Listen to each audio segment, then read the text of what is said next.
Bon dia, benvinguts al meu canal de YouTube.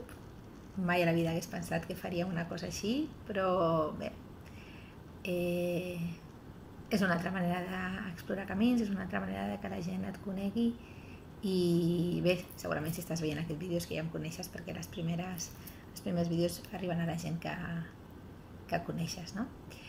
Jo em dic Isa, m'encanta escriure i vull fer un canal de YouTube on pugueu escoltar contes per adults, que no vol dir que siguin contes amb contingut eròtic, sinó que són contes per persones que són més grans de 14, 15, 16 anys.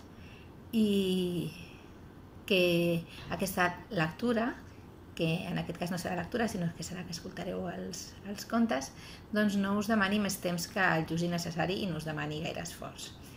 Llegir per mi és un plaer, però sé que hi ha moltes persones que, tot i que els agrada llegir, doncs no troben el moment adequat per seure davant d'un paper i empapar-se de les paraules, no?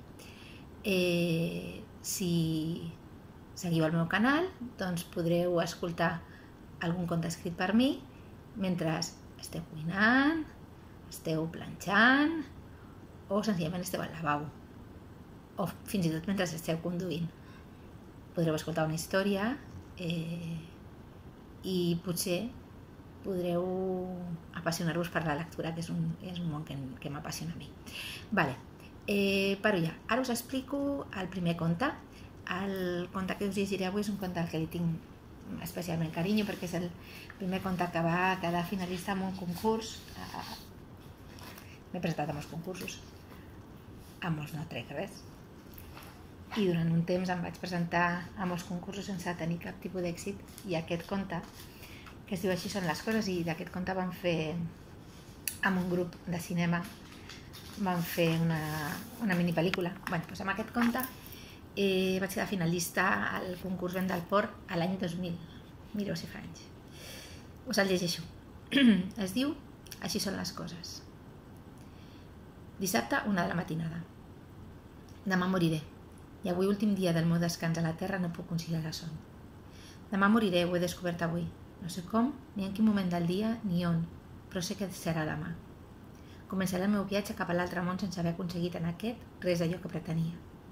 Es pensa, quina incultura, que a cadascú li arriba el moment de morir depenent de diverses coses. Per exemple, un fumador o bevedor moriran abans que un que no ho sigui. Un conductor violent i arriscat segurament trobarà el seu final abans que un de prudent.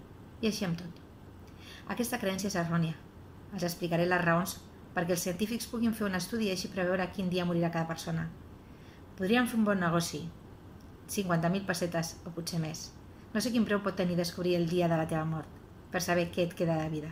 O fins i tot, al carnet d'identitat podria posar data en què va néixer, data en què morirà. Bé, suposo que ja sortiran enginyosos que trobin la funcionalitat del meu experiment. Tot va començar un matí mentre esmorzava. Estava fullejant el diari quan vaig veure una notícia que em va impactar. La noia del súper que hi ha a 5 carrers del meu havia mort. La notícia estava a la pàgina 15. APJ va morir arrossegada per un autobús. Aquest va perdre estabilitat en agafar la corba i va caure al damunt de la noia. Una foto del terrible accident i una altra retrospectiva de la cara d'Alba. Aquella nit va ser la primera que no vaig dormir bé, donant tombs al llit com si quelcom em preocupés. Al matí següent vaig tornar a llegir el diari. A l'arribar a la pàgina 15, el cor em va fer un gir. Beatriu, una companya d'escola, havia mort a ganivetades pel seu home. Eren veïns, vivia 4 carrers després del meu. Segona nit sense dormir. Tancava els ulls i m'imaginava la cara de pànic de Bea mentre el seu home li clavava una i altra vegada el ganivet al pit. El despertador va sonar i em vaig aixecar una mica desconcertat, com si no sabés on em trobava. Mecànicament, vaig tornar a fer el de cada dia, i al fullejar el diari per la pàgina 15 vaig descobrir que un escriptor veí meu havia mort. Estranya mort, deia el titular de la notícia. Carles Fuentes, l'autor de Fertilitat, havia estat trobat sense vida amb el pit enganxat al teclat de l'ordinador encara encès. Carles vivia a 3 carrers del meu i sovint ens trobàvem en un bar a fer petites xerrades literàries. Un altre dia, un altre diari i a la pàgina 15 una altra desgràcia. Diego, el nou home de la meva ex, havia mort ridículament al caure-li una planta del seu balcó al cap.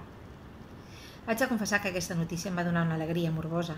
Viuen a 2 carrers de casa i tenia que suportar trobar-me'ls tot sovint agafatets de la mà i passejant cap a qualsevol lloc.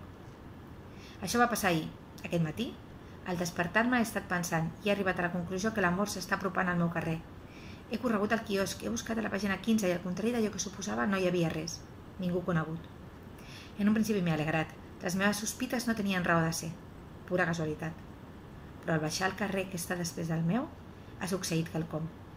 M'he trobat amb una companya de treball que viu allà, es diu Elisabet. Quan estàvem creuant l'avinguda a Barcelona, ella s'ha agafat el meu braç com si hagués de caure. La cara se li ha quedat pàl·lida i ha acabat desfallant-se a meitat del carrer. Aquesta tarda ha mort.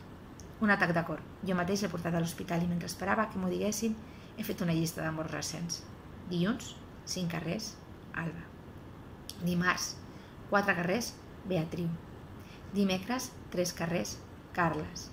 Dijous, 2 carrers, Diego. Divendres, 1 carrer, Elisabet. El meu nom és Ferran. Com veuen, és evident que demà, és a dir, avui, haig de morir. Soc víctima del sistema del mort alfabètic. Dissabte 5 de la matinada. Això era en principi una carta d'alarma o avís, però ara s'ha convertit en la carta d'un suïcidi. L'incertesa sobre l'hora i el lloc de la meva mort em tenen tan neguitós que he decidit posar fi a la meva vida. Em prendré tots els somnífers que em queden. És una mort tranquil·la, així no m'arrisco a que em matin a la sortida del metro, m'atropellin o qualsevol altre fet dolorós. En aquests moments, dono fi a la meva vida. Diumenge 14 de setembre. La Vanguardia. 2 morts desolen al barri d'Horta. Ferran M.R. va ser trobat mort la matinada del dissabte al seu apartament. La causa de la mort va ser la ingestió voluntària de somnífers. Felipe S.P. també va ser trobat mort, amb el cos ple de ganivetades, aquesta matinada a la porta del bar d'Alterne que hi ha en el mateix edifici. I aquí s'acaba aquest primer conte. Espero que us subscriviu, que és el que diuen totes les persones que tenen un canal de YouTube, que feu comentaris si us ha agradat el conte, si el milloraríeu, si posaríeu un altre final, si afegiríeu algun personatge, i ja està. I espero que ens veiem. La meva intenció és penjar com a mínim 2 contes a la setmana, els dimarts i els dijous, i a veure si me'n surto. Moltes gràcies per escoltar-me, espero que us hagi agradat. Adéu, bon dia a tothom, que disfruteu.